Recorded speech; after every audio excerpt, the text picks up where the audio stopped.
Yes, teacher. You can hear me. You pick pickups. Hooray! Hooray! Yeah, see that you are listening, right? Now, we'll be having an activity, so please kindly get your notebook.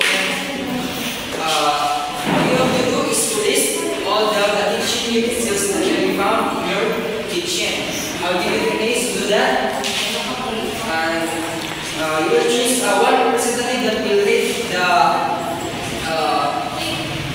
read the kitchen tools. Okay, your timer starts now.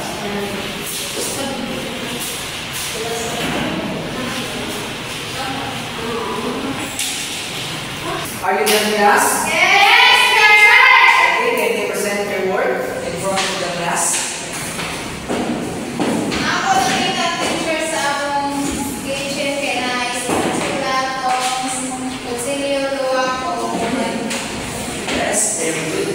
Those are the kitchen tools that can be found in their kitchen. Now, that's all. Now, class, can you identify the different kitchen tools? In mga discussion, identify na ba mo? Yes, teacher!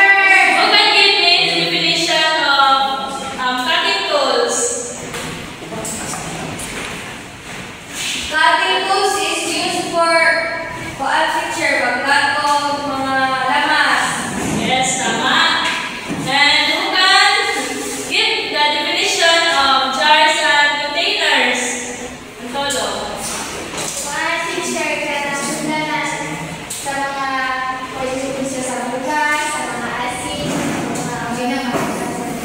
Yes, tama. And how about mga mixing tools? Who can give the definition? Mimi. Teachers, pag-mix sa photo. Okay, tama. Karon, kung ano tayo sa pag-identify sa mga kitchen utensils, nakoy isa ka pang kaana.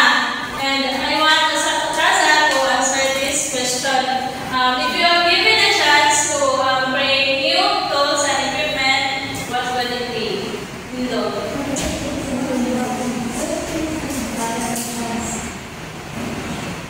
Sagot sa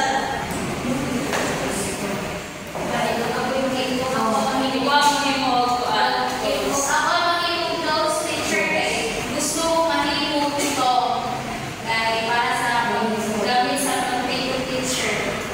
Okay. Give 5 claps to Tasa.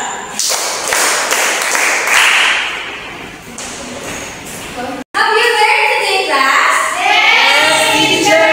Okay, since you learned our topic already, get one more sheet of paper for your quiz. Get one more sheet of paper and read the direction.